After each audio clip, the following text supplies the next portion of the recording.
ماں باپ کے 3 عمل اپنی اولاد کی زندگی خطرے میں ڈالتے ہیں۔ حضرت علی رضی اللہ تعالی عنہ سے ایک عورت نے پوچھا، کیا ایسے بھی میرے کوئی عمل ہو سکتے ہیں جو میری اولاد کے لیے خطرے کا باعث بن سکتے ہیں؟ تو حضرت علی رضی اللہ تعالی عنہ نے فرمایا کہ ماں باپ کے 3 ایسے کام جو اولاد کو موت کے منہ تک لے جاتے ہیں، وہ 3 عمل کون سے ہیں؟ آئیے جانتے ہیں ویڈیو کو مکمل دیکھ کر۔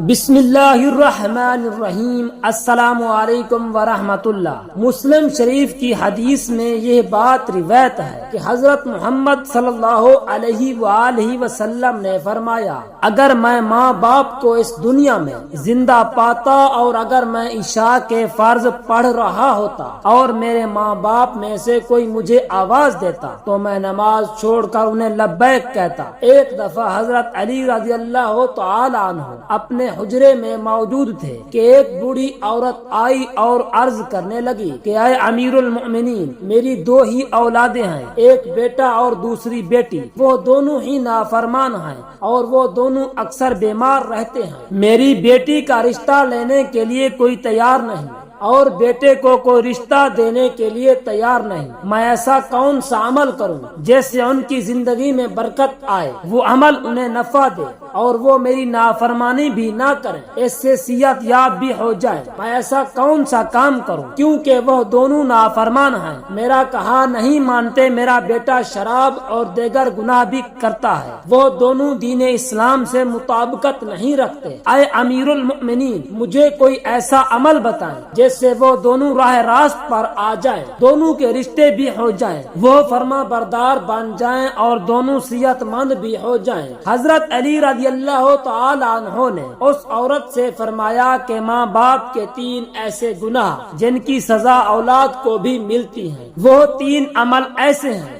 جس سے اولاد کا تعلق جڑ جاتا ہے۔ حضرت علی رضی اللہ تعالی عنہ نے فرمایا، اگر ماں باپ یہ عمل کرتے ہیں تو ان کے عملوں کی وجہ سے اولاد بھی اس جرم میں شریک کر دی جاتی ہے۔ اس خاتون نے پوچھا، وہ 3 عمل کون سے ہیں؟ حضرت علی رضی اللہ تعالی عنہ نے فرمایا، 3 عمل یہ ہیں۔ نمبر 1، جس گھر میں والدین قرآن مجید کو سمجھنے کے باوجود اس کی تلاوت نہ کریں تو ایسے والدین تو اللہ کے عذاب کے مستحق ہوتے ہی ہیں، لیکن اس کی سزا ان کی اولاد کو بھی ملتی ہے۔ ایسے والدین کی اولاد نافرمان بے حیا ہو جاتی ہے۔ آپ اپنے گھروں میں دیکھیں کہ قرآن مجید جو کہ اللہ تعالیٰ کی آخری کتاب ہے اور محمد صلی اللہ علیہ وآلہ وسلم پر نازل ہوئی، جو کہ قیامت تک کے مسلمانوں کے لیے ہدایت کا منبع ہے، لیکن افسوس کہ ہم صرف رمضان میں قرآن مجید کو پڑھتے ہیں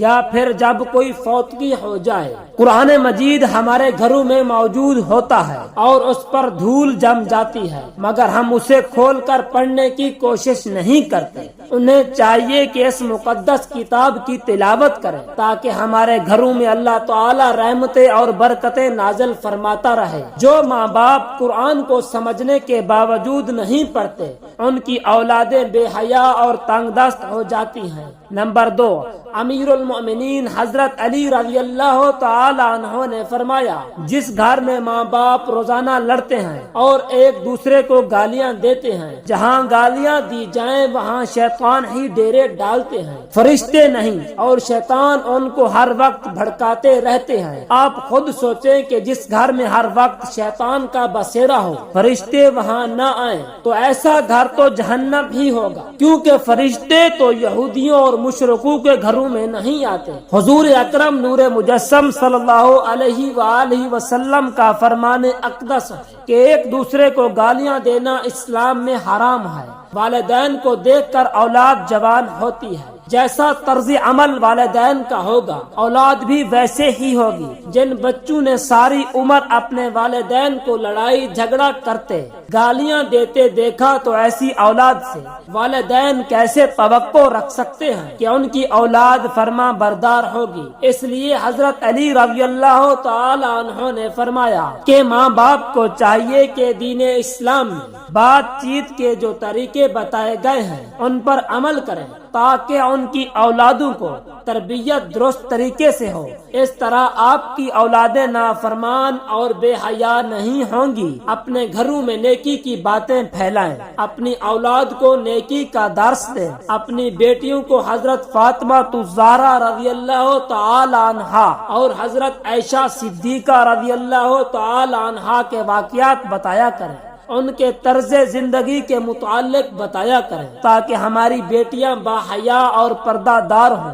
نمبر 3، شیر خدا حضرت علی رضی اللہ تعالی عنہ فرماتے ہیں کہ ماں باپ کی بے پردگی کی وجہ سے ان کی اولادوں پر بیماریوں کا حملہ ہوتا ہے۔ حدیث صحیح بخاری میں حضرت ابو ہریرہ رضی اللہ تعالی عنہ سے روایت ہے کہ نبی کریم صلی اللہ علیہ وآلہ وسلم نے فرمایا کہ پردہ عورت پر واجب ہے جبکہ بے پردہ عورت پر جہنم واجب ہے۔ جس گھر میں بے حیائی اور بے پردگی ہوتی ہے تو اللہ کے فرشتے ایسے گھروں میں رہنے والوں کے لیے بد دعا کرتے ہیں، اور شیطان ایسے گھروں کو اپنا بسیرا بنا لیتے ہیں۔ جہاں بے پردگی عام ہو اس گھر کی اولادیں بے حیا، نافرمان اور غلط کاموں کا شکار ہو جاتی ہیں۔ یہی نہیں بلکہ پریشانیاں اور مصیبتیں ایسی اولاد کا مقدر بنتی ہیں۔ یہ ان کے والدین کی بے پردگی کی وجہ سے ہوتا ہے۔ جس گھر میں بے حیائی ہوتی ہے اللہ تعالیٰ کی برکت اور رحمت نہیں ہوتی۔ ایسے ماں باپ کی اولادیں فتنوں اور بلاؤں سے محفوظ نہیں رہ سکے گی، کیونکہ اللہ تعالیٰ کے فرشتے جو کہ ان فتنوں کو روکتے ہیں وہ تو اس گھر سے چلے جاتے ہیں۔ ایسی اولادیں ماں باپ کے نافرمانی کرتی ہیں اور ہمیشہ پریشانی میں مبتلا رہتی ہیں۔ ماں باپ کو چاہیے کہ وہ پردے کا خاص خیال رکھیں تاکہ ان کی اولاد بھی ان کی پیروی کریں۔ آپ نے مشاہدہ کیا ہوگا کہ آپ کے ارد گرد جو ماں باپ پردے کا خیال نہیں رکھتے تو ان کی باتیں زبان زد عام ہوتی ہیں۔ اکثر عورتیں یہ کہتی ہوئی دکھائی دیتی ہیں کہ پردہ دل کا ہونا چاہیے، تو ایسی عورتوں کو اللہ تعالیٰ کے غضب سے ڈرنا چاہیے کہ کیا ان کا دل حضرت فاطمہ الزہرا رضی اللہ تعالی عنہا اور حضرت عائشہ صدیقہ رضی اللہ تعالی عنہا کے دل سے زیادہ پاک ہے؟ اگر ان کے لیے پردے کا حکم تھا تو آج کی خواتین اپنے آپ کو کس جگہ پر دیکھتی ہیں؟ ناظرین، اپنی بیٹیوں کو حضرت فاطمہ الزہرا رضی اللہ تعالی عنہا کے واقعات بتائیں اور انہیں بتائیں کہ ان کی رول ماڈل کون ہونی چاہیے۔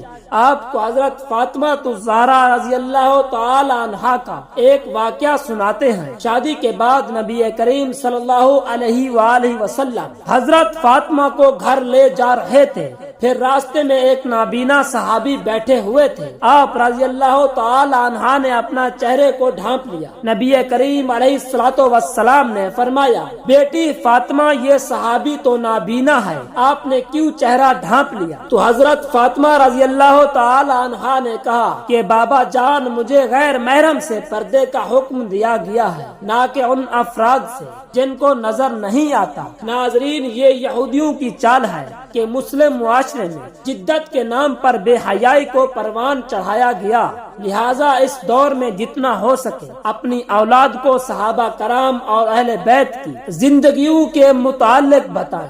دعا ہے کہ اللہ رب العزت ہمیں ان احادیث مبارکہ پر عمل کرنے کی توفیق عطا فرمائے۔ ناظرین، اگر میری ویڈیو اچھی لگی ہو تو ویڈیو کو لائک اور چینل کو سبسکرائب کر لیجئے گا تاکہ مزید اس طرح کی اسلامی معلوماتی ویڈیو کا نوٹیفیکیشن آپ کو بر وقت ملتا رہے۔ ملتے ہیں نئی ویڈیو کے ساتھ، تب تک کے لیے خیال رکھیے گا، دعاؤں میں یاد رکھیے گا۔